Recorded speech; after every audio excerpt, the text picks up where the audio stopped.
Apocalipse 4.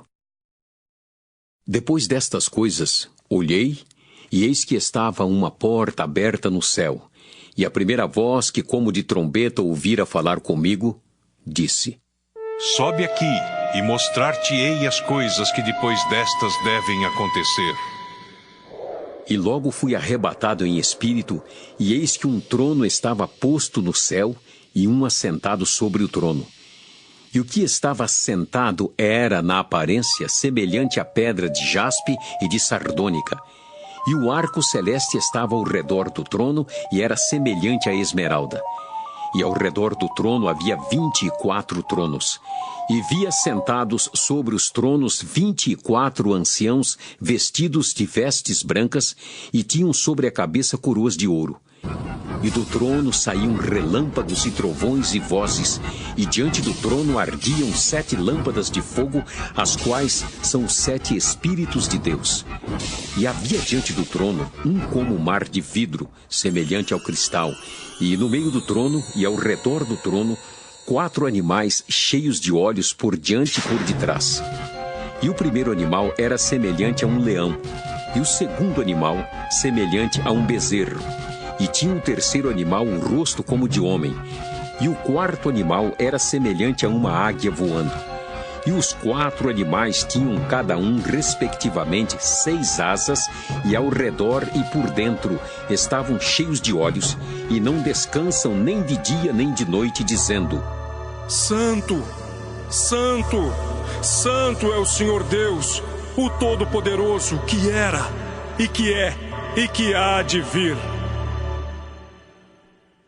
E quando os animais davam glória e honra e ações de graças ao que estava sentado sobre o trono, ao que vive para todo sempre, os 24 anciãos prostravam-se diante do que estava sentado sobre o trono, adoravam o que vive para todo sempre e lançavam as suas coroas diante do trono, dizendo: Digno és, Senhor, de receber glória e honra e poder, porque tu criaste todas as coisas e por tua vontade são e foram criadas. Neemias, capítulo 5. Algum tempo depois, muitas pessoas, tanto homens como mulheres, começaram a reclamar contra os seus patrícios judeus. Alguns diziam: Nossas famílias são grandes e precisamos de trigo para nos alimentarmos e continuarmos vivos. Outros diziam: Para não morrermos de fome, nós tivemos de penhorar os nossos campos, as nossas plantações de uvas e as nossas casas, a fim de comprar trigo. E outros ainda disseram: Tivemos de pedir dinheiro emprestado para pagar ao rei os impostos sobre os nossos campos e plantações de uvas. Acontece que nós somos da mesma raça dos nossos patrícios judeus, e os nossos filhos são tão bons como os deles. No entanto, nós temos de fazer com que os nossos filhos trabalhem como escravos. Algumas das nossas filhas já foram vendidas como escravas. Não podemos fazer nada para evitar isso, pois os nossos campos e as nossas plantações de uvas foram tomados de nós.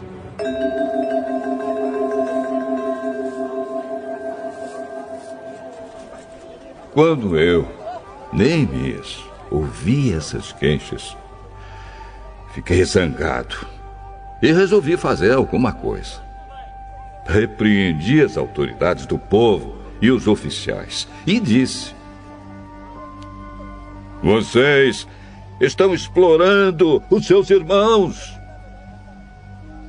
Depois de pensar nisso, eu reuni todo o povo a fim de tratar desse problema e disse: De acordo com as nossas posses, nós temos comprado dos estrangeiros os nossos patrícios judeus que tiveram de se vender a eles como escravos.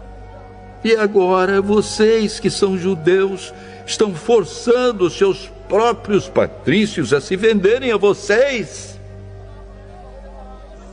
As autoridades ficaram caladas e não acharam nada para responder. Então eu disse: o que vocês estão fazendo é errado. Vocês deviam temer a Deus e fazer o que é direito, em vez de dar aos nossos inimigos, os não-judeus, razão para caçoar de nós. Eu e os meus companheiros e os homens que trabalham para mim temos emprestado dinheiro e trigo ao povo. E agora vamos perdoar essa dívida. Portanto, vocês também perdoem todas as dívidas deles, dinheiro, vinho ou azeite, e devolvam agora mesmo os seus campos, as suas plantações de uvas e de oliveiras e as suas casas. Está bem. Nós vamos fazer o que você está dizendo. Vamos devolver as propriedades e não vamos cobrar as dívidas.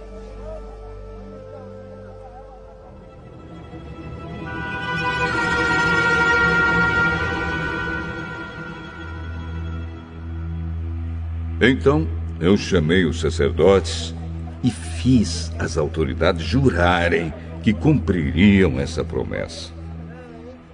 Depois tirei a faixa que usava na cintura e a sacudi e disse: é assim que Deus vai sacudir qualquer um de vocês que não cumprir a sua promessa. Deus tirará dele a sua casa e tudo o que ele tem, e o deixará sem nada. E todos os que estavam ali disseram: Amém. E que assim seja. Aí louvaram a Deus, o Senhor, e cumpriram a promessa que haviam feito.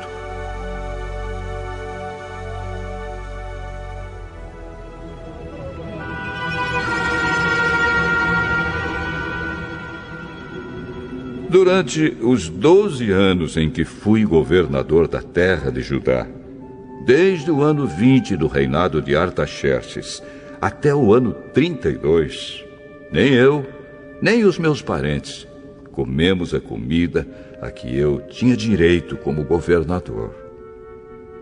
Antes de mim, os governadores tinham sido uma carga para o povo e haviam exigido que o povo pagasse 40 barras de prata por dia, a fim de comprar comida e vinho.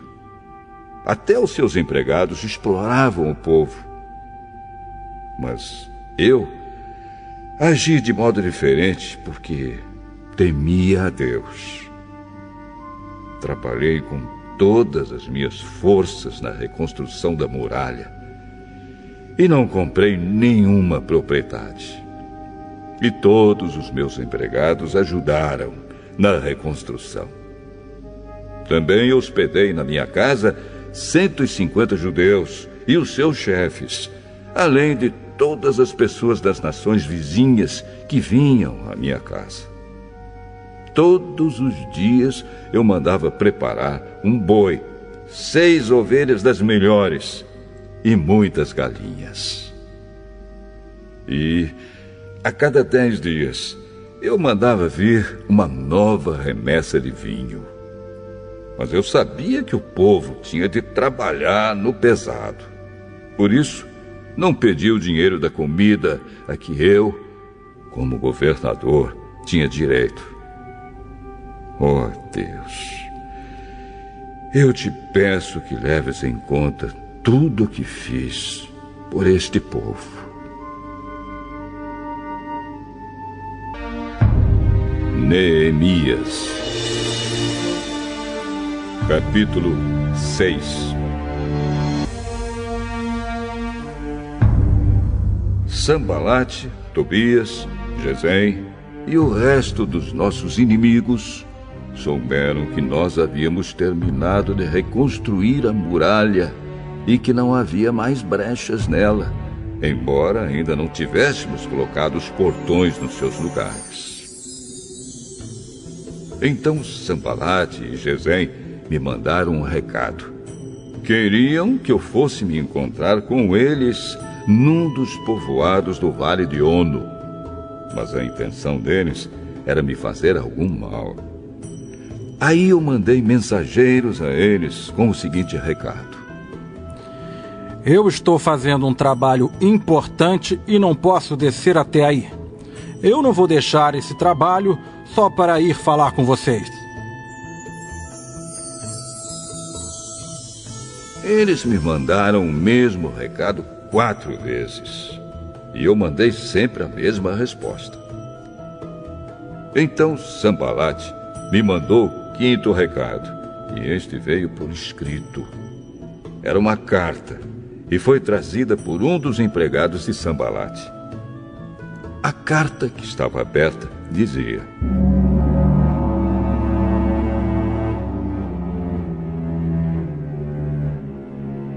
Gesem me disse que entre os povos vizinhos está correndo um boato. Dizem que você e os judeus pretendem fazer uma revolução e que é por isso que estão reconstruindo a muralha. Ele disse também que o seu plano é se tornar o rei deles e que você já arranjou alguns profetas para dizerem em Jerusalém que você é o rei de Judá. O rei Artaxerxes certamente vai saber disso. E por isso proponho que nós dois nos encontremos para conversar a respeito dessa situação.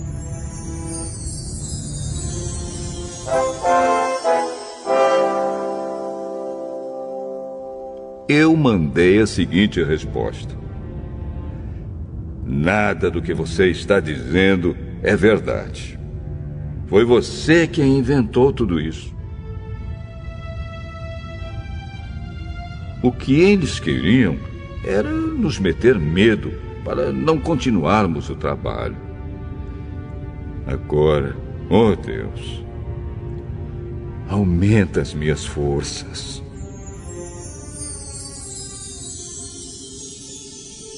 Nessa época, Semaías, filho de Delaías e neto de Meetabel, estava proibido de sair de casa e por isso fui visitá-lo. Ele me disse: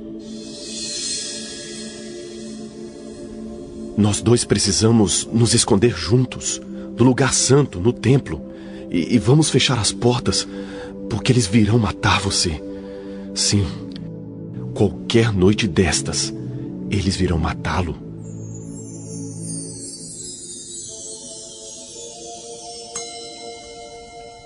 A isso respondi: eu não sou do tipo de homem que foge e se esconde. Você pensa que eu tentaria salvar a minha vida me escondendo no templo? Eu não vou fazer isso. De jeito nenhum.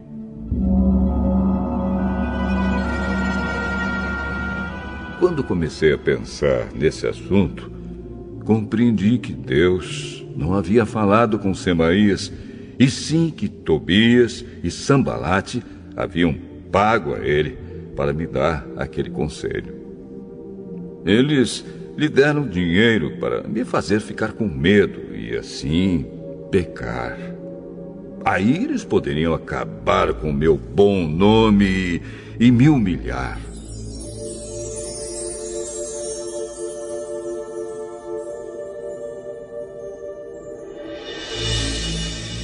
Oh, meu Deus! Lembra do que Tobias e Sanbalate fizeram e castiga-os. Lembra também da profetisa Noadias e dos outros profetas que tentaram me fazer ficar com medo. As muralhas foram terminadas no dia 25 do mês de Elul, depois de 52 dias de trabalho. Então os nossos inimigos das nações vizinhas souberam disso e ficaram desmoralizados, porque todos ficaram sabendo que o trabalho havia sido feito com a ajuda do nosso Deus. Durante esse tempo, as autoridades dos judeus haviam escrito muitas cartas a Tobias e haviam recebido várias cartas dele. Muita gente de Judá estava do lado de Tobias, porque ele era genro de um judeu chamado Secanias, filho de Ará. Além disso, o seu filho Joanã havia casado com a filha de Mesulã, filho de Berequias.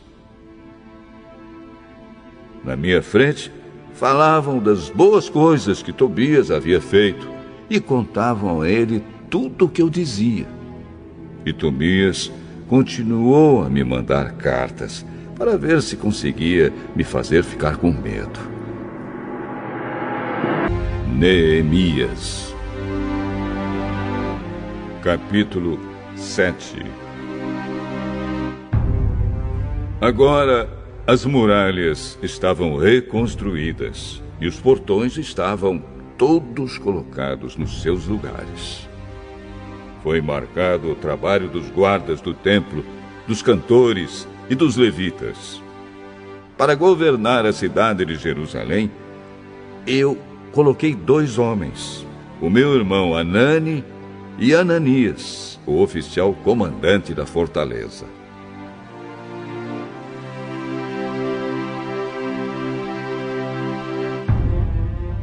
Ananias era um homem fiel e temia a Deus mais do que qualquer outro. Eu disse aos 2 que só mandassem abrir os portões de Jerusalém quando o sol começasse a esquentar, e que mandassem fechar e trancar os portões antes que os guardas deixassem o serviço na hora do pôr do sol. Também ordenei que escolhessem guardas entre o povo que morava em Jerusalém. Alguns deles deviam ficar de guarda em certos lugares, e outros deviam tomar conta da área em frente das suas próprias casas. Salmo 99.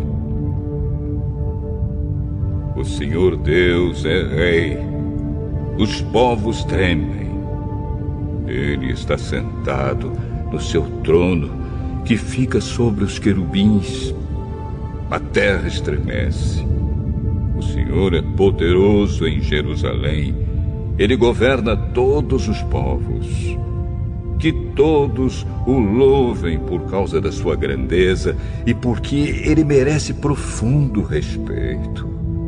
O Senhor Deus é santo. Ó poderoso Rei, tu amas a justiça. Tu a trouxeste ao povo de Israel, fazendo com que houvesse julgamentos justos e honestos. Louvem o Senhor, nosso Deus, e se ajoelhem diante do seu trono. O Senhor Deus é santo. Moisés e Arão foram sacerdotes de Deus, e Samuel orava a ele. Eles clamavam a Deus, o Senhor, e ele respondia. Da coluna de nuvem, ele falava aos israelitas. Eles obedeciam às leis e aos mandamentos que ele lhes tinha dado. Ó Senhor, nosso Deus, tu respondeste ao teu povo. Tu mostraste que és Deus que perdoa, mas também que castiga as pessoas pelos seus pecados. Louvem o Senhor, nosso Deus, e o adorem no seu monte santo, pois o Senhor, nosso Deus, é santo.